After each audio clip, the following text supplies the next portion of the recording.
Hello and welcome back to Cryptocurrency Trading Masterclass by Wealthy Education. In this video, we're going to begin Module 3, and that's trading with real-world examples. This is where we start to put things together and show how it works in the real world. So I've got Bitcoin in front of you, and this is the most important cryptocurrency market. I think most of you understand that if Bitcoin is failing, then the rest of them fall right along. For those of you coming over from the forex world, it's kind of like the US dollar version to crypto. It is the world's reserve currency in the cryptocurrency space.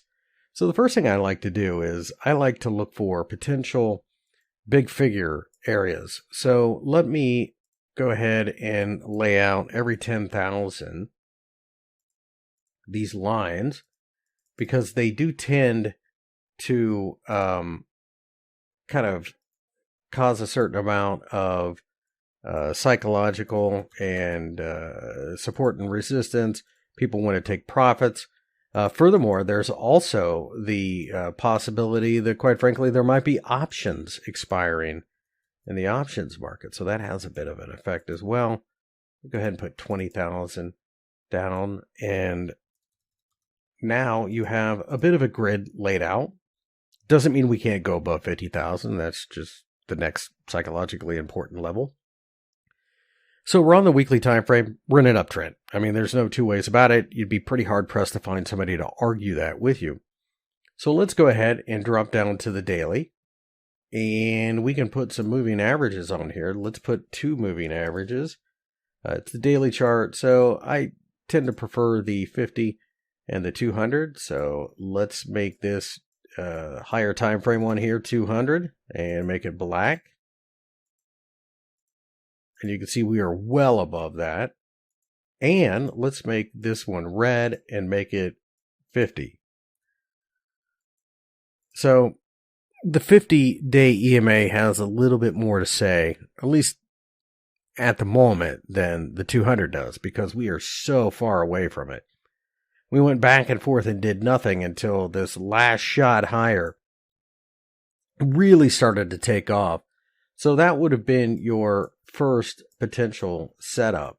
And this is one that I do believe that I pointed out in a previous video. We had this resistance barrier here at 12,000, and we had this massive candlestick. So let's put volume on. Because if I do remember correctly, it was a large volume candlestick on a breakout. You like to see that. You like to see that this resistance barrier, this recent high here, had been broken not only significantly, but with real force. So with that being the case, that was your first sign that we were going higher and that this could have actually been important. Notice again right here. I had a breakout above 20,000 on high volume. This was an area that caused some problems for a little bit. That obviously would catch a little bit of attention. Notice how we broke above the top of the Bollinger Band. Remember, I talked about the squeeze in the Bollinger Band. We were slowing down. We were going sideways. So you don't really, I mean, you can go back and forth with this, but you don't really worry about the fact that we broke above the top of the range. That doesn't necessarily mean anything other than we are picking up momentum. So simply put, you had a setup down here and another setup here, and you could have taken your profit as soon as we hit the middle part of the Bollinger Band. You know, that's a pretty big trade here.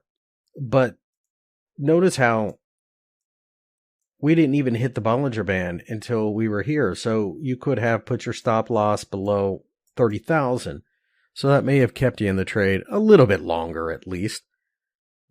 Nonetheless, it is obviously a very bullish move. Now, there are going to be all kinds of potential confluence on this chart. So let me go ahead and you can click on this hide button here and it will hide each of these indicators on the chart. And then you just click that again and it shows back up, as you can see. So let's draw a Fibonacci retracement. And let's draw it from the absolute bottom to the initial rally. You can see that we pulled back to the 38.2, which also coincided nicely with 30,000. Then on top of that, the 50-day EMA, probably a little bit lower at that point as we've added more information, but would have shown you that it's very likely that we have a bit of support there. The Bollinger Band, we are piercing the bottom of it in an uptrend. That's normally a sign that you want to think about going long as well. There is an argument to be made for a little bit of a triangle. You could say that this was a triangle. It's not the prettiest triangle, admittedly, but it is a triangle pattern. It got broken to the upside, so that would have you interested as well. I mean, quite frankly, there were multiple reasons to think that we were going to go higher. I would also point out that, you had rectangles. And you'll see this a lot. So, for example, you had a rectangle that we broke down from. That's a bearish sign, right?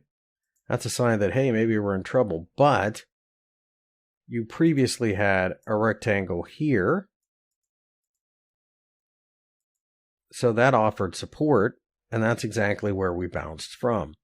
You see that all the time. You see that type of behavior where we go from one rectangle to the next. Notice the high volume.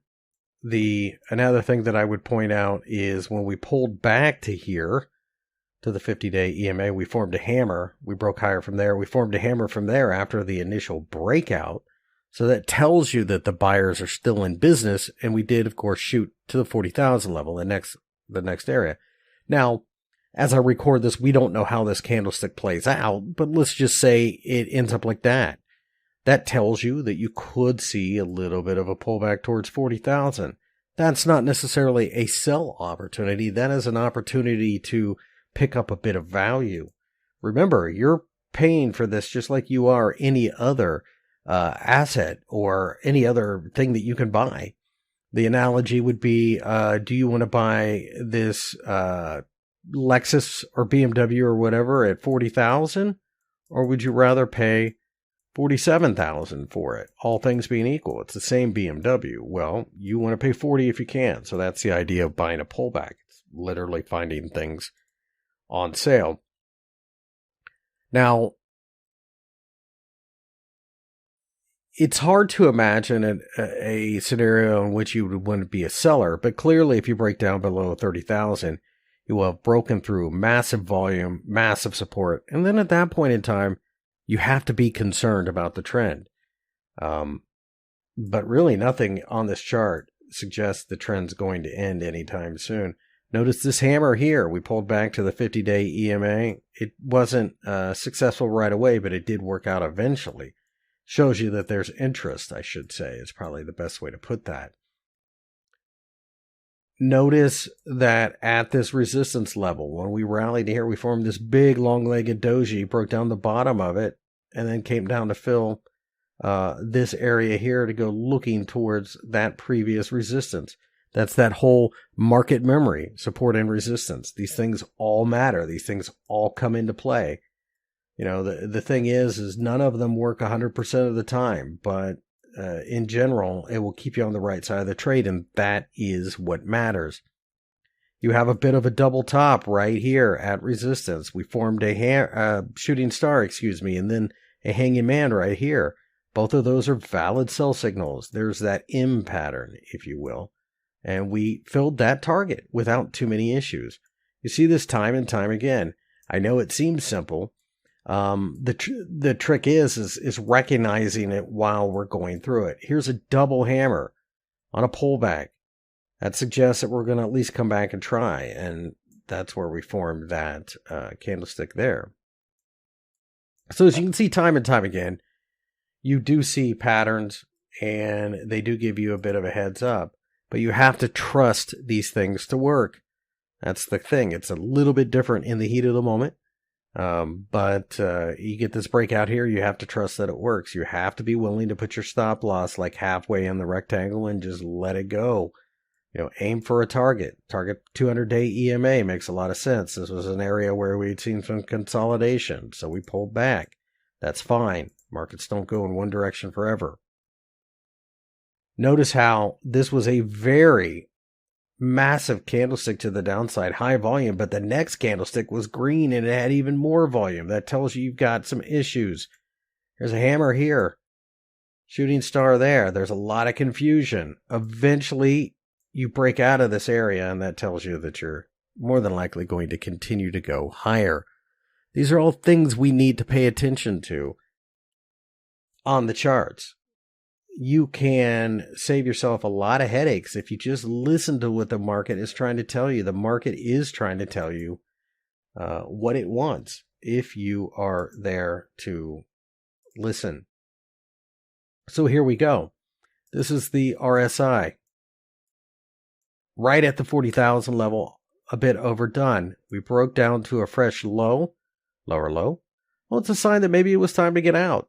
Down here, we bounce from there. We're not overbought. We're not oversold. So that's a fair signal in the sense that, it's not trying to reach too far.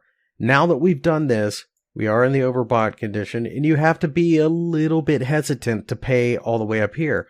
That goes back to perhaps buying on value on a dip. So the RSI is telling you, maybe you don't want to be a buyer here. It's not the be-all, end-all signal, but markets do correct. And when they correct, they give you plenty of opportunities. I highly recommend that you go through and find any chart you can. It really doesn't even matter the market, and use these indicators and see, what you could have looked at for a signal to go long or short. Now, in the rest of this module, I'll be talking about various cryptocurrencies, and I'll show you all kinds of examples of how you could have analyzed the chart and got involved. Clearly, once these moving averages spread out and we break out above the previous low, there has been almost no signs whatsoever of weakness, with maybe perhaps the exception of this little bit of consolidation where they had to absorb the gains. In the next video, I'll walk you through Ethereum and show you several setups there as well.